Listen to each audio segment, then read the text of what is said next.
Bonjour, je m'appelle Amélie et tous les mardis, je vous propose de rencontrer une personne qui essaye de son mieux de répondre aux enjeux écologiques à travers des petits ou grands gestes du quotidien. J'espère que vous écouterez avec affection leur chemin, leurs combats, leur colère, ainsi que leur joie, leur fierté et leurs bons conseils. Évidemment, nous pouvons mettre de la douceur et de l'optimisme dans l'écologie. À travers ces épisodes, je souhaite semer des petites graines qui permettront, évidemment, de faire éclore de nouvelles croyances.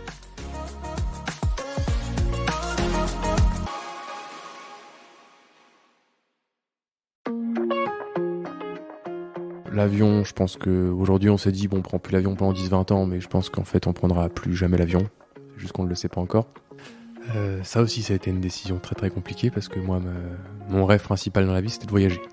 Le voyage dans l'imaginaire collectif que nous avons, il est associé à l'avion, à aller loin, voir des trucs de fou, alors qu'en fait on peut aller tout aussi loin mais en bateau ou en train, et on peut voir des trucs de fou sans partir loin en fait.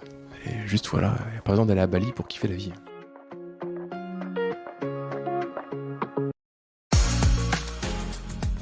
Simon a une envie, celui de faire changer les habitudes des gens autour de lui pour qu'ils rentrent en action dans la transition écologique. Celui qu'on nommait bon vivant, jamais non à du saucisson, mangeur de burgers et consommateur d'avion, il veut montrer que si lui a changé, tout le monde peut le faire. Il suffit juste d'avoir à cœur de changer les choses pour un futur plus respirable. Je vous laisse en compagnie de Simon. Bonjour Simon. Bonjour Amélie.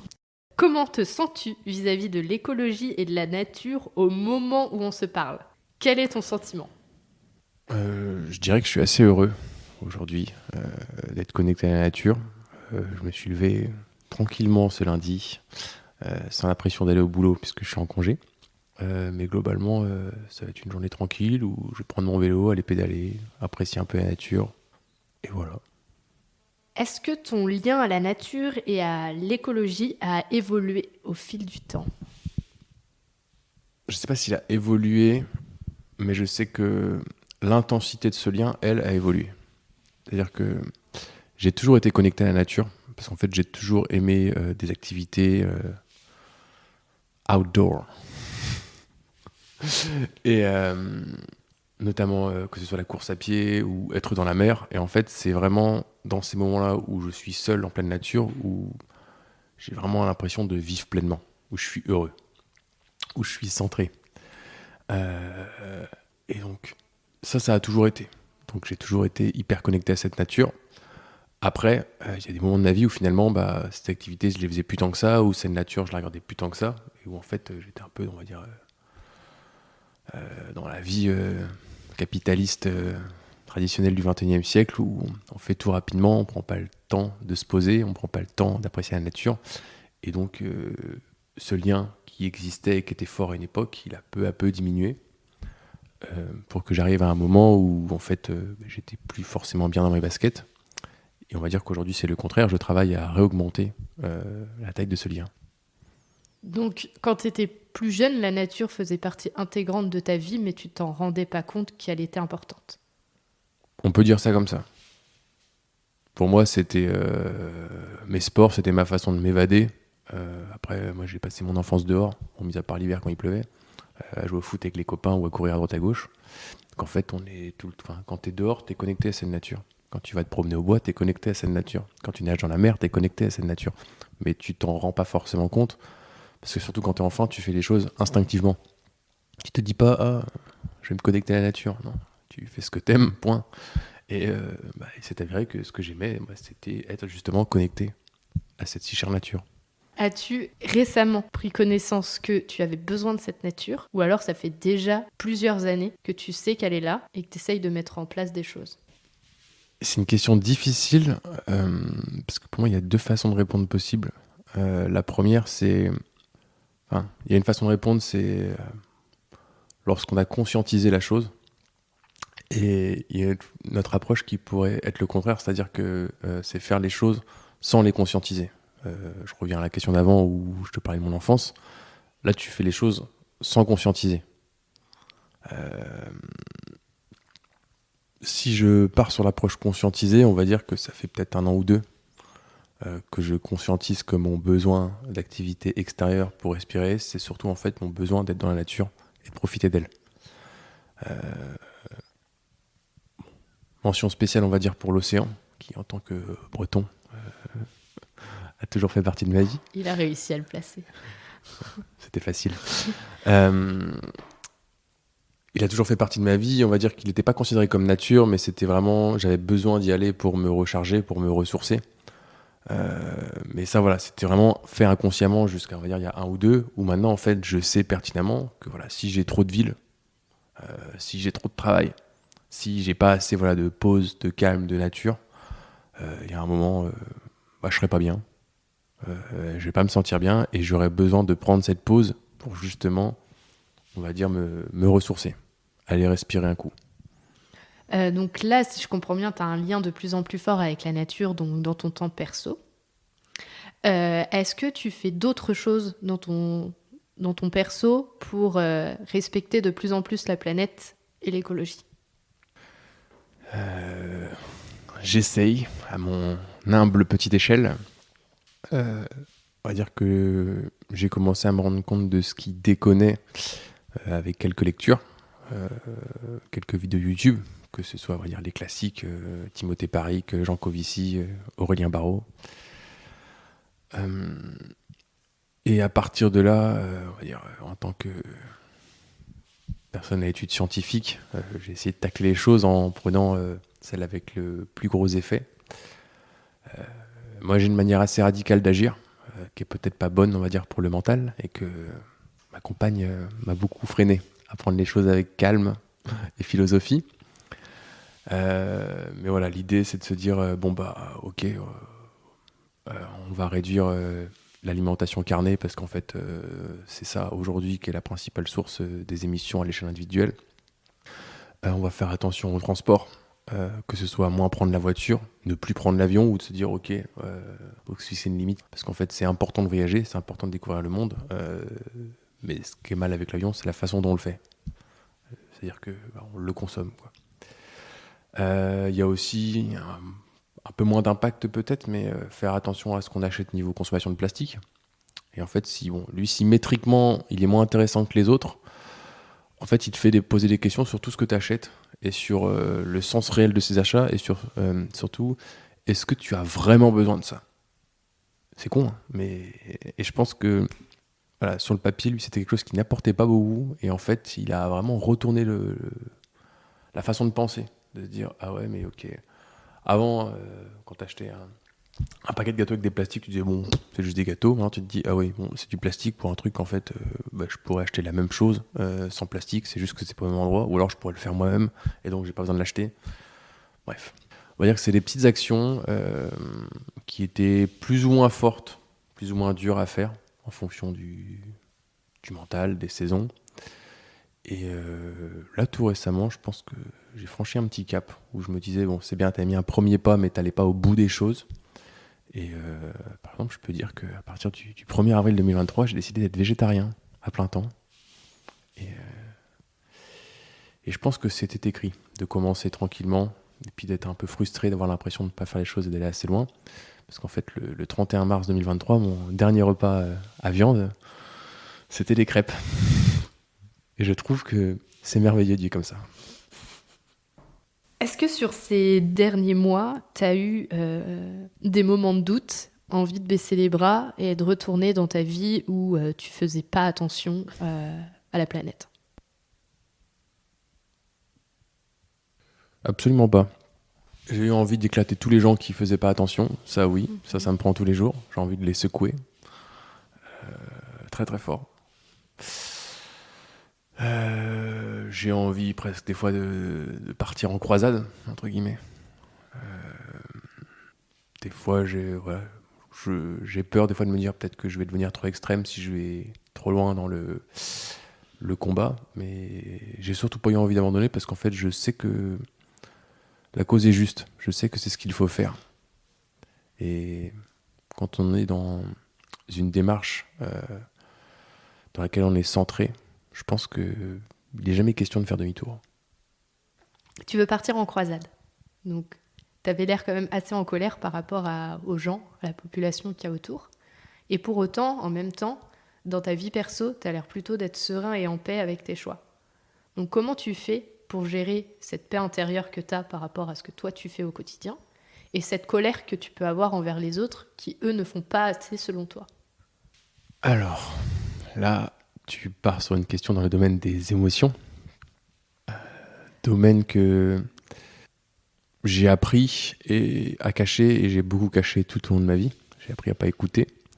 Donc en fait, même si aujourd'hui on va dire que je travaille un peu ce pan de ma personnalité, sur ce coup-là, je fais un peu comme j'ai tout le temps fait, c'est-à-dire que la colère, je l'enfouis ou je la fais sortir quand il n'y a personne. Mais aujourd'hui, disons que voilà, elle n'est pas tournée au sens du service peut-être. Ça pourrait être un moteur, ça pourrait être une énergie. Mais je pense que, à part ma compagne, c'est-à-dire toi, ça ne transparaît chez personne. Je mens cette colère au commun des mortels. Est-ce que tes interrogations, tes peurs, tes croyances, elles ont évolué au fil du temps vis-à-vis de l'écologie, la planète, etc. Je vais repartir sur l'intensité. J'aime bien ce mot-là. Je pense pas qu'elles aient évolué. En fait, je pense qu'elles ont toujours été là. C'est juste qu'avant, je les écoutais pas ou je cachais les choses. Pourquoi je dis ça?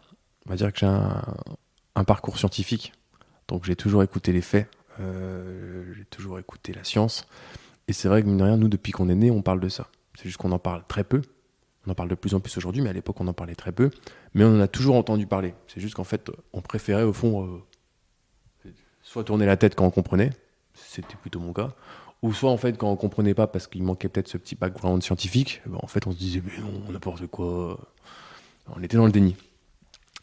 Et donc, on va dire qu'à ce moment-là, l'intensité chez moi, c'était extrêmement faible. On peut aussi prendre cette comparaison, on va dire, d'un verre d'eau, du refus de voir les choses, du refus d'agir, qui en fait au fur et à mesure des années se remplissait. Et un jour il était rempli et c'est vraiment ça, j'ai eu un déclic et j'ai dû arrêter de ne pas voir les choses. Oui, quel est ton déclic? Je savais que la question viendrait, j'y réfléchis, j'ai du mal à trouver. Non, j'ai vraiment du mal à mettre un événement en particulier ou un déclic. Je sais juste qu'il y a une période de ma vie, quand on est rentré de l'étranger, on va dire définitivement, qui a été sujette à beaucoup de dépression, un grand mal-être, qui était en fait un peu... je me posais la question de quel était le sens de la vie, à quoi rimait ce que je faisais, à quoi rimait ce qu'on faisait nous, société, parce qu'en fait, on allait se prendre un mur. Et j'ai extrêmement mal à vivre comme ça, parce que je me projette souvent un peu dans l'avenir, voir si les décisions que je prends sont bonnes, pas bonnes. Et là, vraiment, je comprenais pas. Je me disais, je pouvais plus vivre dans le déni parce que mon verre était plein. Donc, je voyais les choses, je me renseignais de plus en plus. Et plus je lisais, plus ça me donnait la conviction que oui, en fait, dès le début, j'avais raison, mais c'est juste que je m'écoutais pas, comme le commun des mortels. Et j'avais du mal à accepter que, putain, on va se prendre un mur, mais tout le monde s'en fout. Et ça a vraiment été très dur à accepter. Ça a vraiment été une longue phase où ça n'allait pas du tout. Et je pense que voilà, c'est là où mon chemin de vie on va dire écologique a commencé. Il y a eu un virage douloureux, mais qui aura des conséquences très heureuses. Tu t'es pas demandé au tout début si ça servait pas à rien de faire quelque chose parce que quoi qu'il arrivait, on allait sûrement se prendre un mur? Est-ce que tout ce que tu as lu qui disait que possiblement ce serait la fin du monde, la fin d'un temps qu'on connaît et qu'on a grandi à l'intérieur de ce temps, est-ce que ça là t'a fait peur ou cela t'a t'a donné un autre sentiment? Non, je suis de nature assez optimiste. Donc, je sais que on va dire, le bien, entre parenthèses, finira par l'emporter. Et que, au fur et à mesure où un nombre croissant de personnes comprendront les enjeux et adhéreront à cette pensée qui découle du consensus scientifique, je sais que ça ira. Euh, les conséquences, elles seront ce qu'elles seront en fonction du temps qu'on met à changer. Mais je ne suis pas si inquiet que ça. Après, on va dire qu'on vit dans une des régions du monde qui aura peut-être le moins d'impact en termes de réchauffement climatique. Donc, peut-être pour nous, c'est plus facile à dire. Si je prends le cas de quelqu'un qui vit au niveau de l'équateur, je pense qu'il n'est pas trop au courant, mais a priori, dans 30-40 ans, il y a de fortes chances qu'il ne pourra plus vivre là. Plus aucun être humain ne pourra vivre à cet endroit de la Terre environ 250 à 300 jours par an, en fonction du réchauffement climatique qu'on a. Donc peut-être que lui, il serait plus à même de se dire « Ah, ça va vraiment être la merde ». Et bon, le fait est que généralement, ces populations-là ne sont pas du tout au courant de ce qui se passe. Mais en tout cas, nous, l'impact, il va être fort, mais il ne sera pas insurmontable. T'as fait beaucoup de choses dans ton perso, donc individuellement. Est-ce que tu voudrais passer à la phase où tu amènes du collectif dans tes croyances? Oui, et je pense qu'elle a commencé hier, cette phase. Donc tu tombes à pic. Le collectif pour deux raisons. Sur deux sujets différents, pardon. Le premier,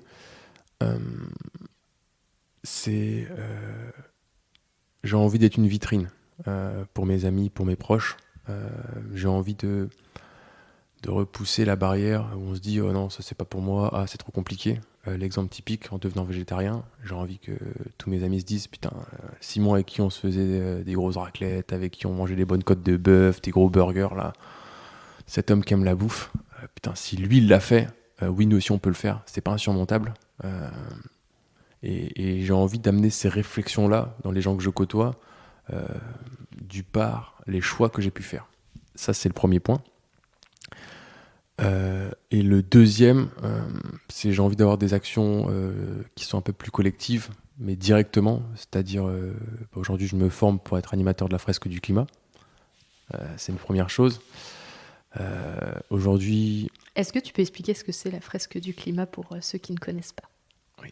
Alors, la fresque du climat, on va dire que c'est un serious game, ou un jeu sérieux, si on traduit littéralement, mais ça devrait aller pour ceux qui nous écoutent. C'est un petit atelier collaboratif basé sur un jeu de cartes.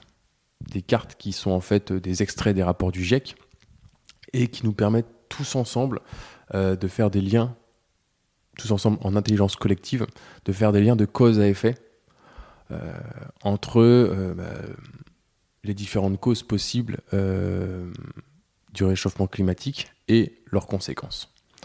C'est un atelier qui est extrêmement bien pour, moi ce que je dis, mettre des petites graines dans la tête des gens. C'est-à-dire que il y avait ceux qui savaient mais qui voulaient pas le voir. Là, pour le coup, c'est direct. Et il y avait ceux qui n'avaient aucune idée de qui se tramait et qui, on va dire, se prennent un peu une claque dans la figure. Mais voilà, en tout cas, dans un cas comme dans l'autre, ça met des petites graines qui ne vont pas forcément germer tout de suite, mais ça met voilà, les premières idées qui vont peut-être amener ces personnes là aussi à prendre conscience des choses qui se passent et à entamer ce petit virage qui paraît petit au début, mais qui en fait est assez grand, assez long, et qui permettra de les faire basculer du bon côté de la force.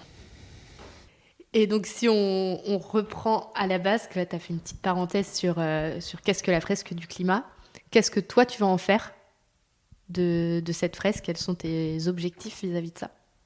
Alors, moi cette fresque, en fait, je vais reprendre l'analogie aux petites graines. J'ai envie d'être jardinier. J'ai envie de voir le plus de monde possible et de leur mettre des petites graines dans la tête pour qu'en fait, de leur côté, à leur niveau ou à leur échelle, en fait, ils aient un peu un parcours, un chemin de vie un peu similaire au mien. De se dire, bon, j'espère qu'il sera moins douloureux en tout cas. mais que voilà, ça commence à germer chez eux et qu'ils se disent attends, là ce que je fais, c'est pas terrible pour la planète. Qu'est-ce que je peux faire pour changer ça? Et en fait, de fil en aiguille, quand tu formes une personne, elle va former d'autres personnes ou elle va en parler à d'autres. Et, plus il y aura de gens à avoir participé à des ateliers un peu similaires finalement, et plus les choses iront vite. Mon petit doigt m'a dit que tu faisais cette animation de la fresque du climat dans le milieu de l'entreprise. Pourquoi avoir choisi le milieu de l'entreprise? Aujourd'hui, je suis formé dans le milieu de l'entreprise, mais je pense que je le ferai dans les deux. Pourquoi l'entreprise? Moi, je suis dans une entreprise, on va dire, qui est pas extrêmement moteur sur le sujet. Et c'est un peu peut-être aussi un challenge personnel où j'ai envie d'essayer de bousculer le plus de gens possible dans un monde qui va être très compliqué à bousculer à ce sujet-là. C'est aussi l'occasion d'aller voir des gens qui, en fait, de base, n'auraient pas du tout été les premiers à aller faire ce genre d'activité. En entreprise, souvent, en fait, c'est il y a, pour citer un collègue, il y a un chef à plume qui prend une décision, que tout le monde fait cet atelier, et puis tout le monde le fait. Donc en fait, on va croiser des gens qui, chouette, vont trouver ça génial, on va croiser des gens qui s'en foutent, et on va croiser des gens qui sont à peu près hostiles à ça. Mais pour les personnes qu'on va voir, on va dire que on va leur faire monter plusieurs marches d'un coup. On va leur faire gagner, on va dire, des mois ou des années pour certains. Et ça, je trouve que c'est intéressant. T'as dit plusieurs fois que t'espérais que pour les autres personnes, ça se fasse pas avec autant de douleur que toi, ce changement. Est-ce que tu aurais des conseils et des bonnes pratiques à partager pour que ça soit moins douloureux pour eux? Deux choses, je dirais, qui sont importantes. La première, c'est de ne pas attendre que le verre soit plein pour commencer à bouger. Que le verre de j'en peux plus, j'en ai marre, je suis pas à ma place. Parce que dans ce cas-là, on change dans la douleur, et c'est la douleur qui est pas agréable. Et la deuxième, tout simplement, plus on est de fous, plus on rit. Je pense que si vous entamez cette démarche à plusieurs, je pense que plus nombreux vous serez, et plus simple ça sera. Dans le sens où il y a un repas avec les potes, super, je vais me prendre des réflexions dans la gueule, je vais aller voir ma famille, mamie elle va pas comprendre, elle va me faire des réflexions. Voilà. Je pense que plus vous serez nombreux, plus le collectif aura de force et une inertie qui sera inarrêtable. Donc là, tu as un objectif d'être végétarien. Ouais. Est-ce que tu en as d'autres? Bon, on en a déjà parlé. L'avion, je pense qu'aujourd'hui, on s'est dit, on prend plus l'avion pendant 10-20 ans, mais je pense qu'en fait, on prendra plus jamais l'avion. C'est juste qu'on ne le sait pas encore. Ça aussi, ça a été une décision très très compliquée parce que moi, mon rêve principal dans la vie, c'était de voyager. Donc, le voyage dans l'imaginaire collectif que nous avons, il est associé à l'avion, à aller loin, voir des trucs de fou, alors qu'en fait, on peut aller tout aussi loin, mais en bateau ou en train. Et on peut voir des trucs de fou sans partir loin, en fait. Et juste, voilà, par exemple, d'aller à Bali pour kiffer la vie. Donc ça, c'est un premier truc. Ensuite, la démarche zéro plastique. Bon, je pense que là, on a bien divisé par 10 ou 20. On s'en est bien rendu compte avec les grèves des éboueurs que, nous, on s'en foutait un peu. Mais je pense que l'idée, voilà, c'est le zéro, il est très compliqué à atteindre, mais essayer d'aller encore plus loin là-dedans. Et ensuite, c'est pareil, c'est une démarche qu'on avait déjà commencé, mais c'est réduire la voiture et augmenter la part de vélo. Donc peut-être un des objectifs, c'est de se dire, ok, tous les déplacements qui font moins de 10 bornes, je les fais à vélo, je les fais pas en voiture. Autant l'hiver, là, c'était compliqué de commencer. Quand il fait froid, quand il pleut, quand il fait nuit, on n'a pas envie. Quand il fait beau, le vélo, c'est que du bonheur. Et pour finir, une petite question signature. C'est qu'est-ce que l'écologie pour toi? Alors, l'écologie, en deux mots, écologie, oikos, la science, l'étude, logie, l'habitat. Donc en fait, littéralement, c'est l'étude de l'habitat, la science de l'habitat ou la science de la maison, la science de la nature même. Et je dirais que moi, ça m'entraîne à me dire que l'écologie, c'est un peu comment vivre dans son habitat. Donc comment est-ce que l'être humain va apprendre à vivre dans et avec son habitat naturel qui est la Terre. Ces mots font sens pour moi parce qu'aujourd'hui, l'être humain il a appris à vivre en consommant cet habitat. Il a appris à vivre avec violence, en s'accaparant un peu tout ce qui existait. Et je pense que c'est les racines du problème. C'est qu'il ne s'est pas considéré d'égal à égal avec son habitat naturel. Et aujourd'hui, son habitat naturel est on se rend compte qu'il est en train de lui rendre ça. Le rapport va s'inverser et l'habitat naturel va lui dire écoute, moi je t'ai considéré d'égal à égal, t'as pas voulu jouer le jeu, je vais te montrer qui est le patron. Et je pense qu'on a des moments qui vont pas forcément être tout le temps drôles, qui vont devant nous parce que le patron en fait c'est la Terre. Mais en tout cas voilà, pour moi l'écologie c'est apprendre à vivre avec la nature en la considérant d'égal à égal, voire même en se considérant inférieur à elle. Et je pense tout simplement aussi c'est d'apprendre à vivre parce qu'aujourd'hui on vit tellement vite, on consomme tellement tout qu'on vit plus en fait.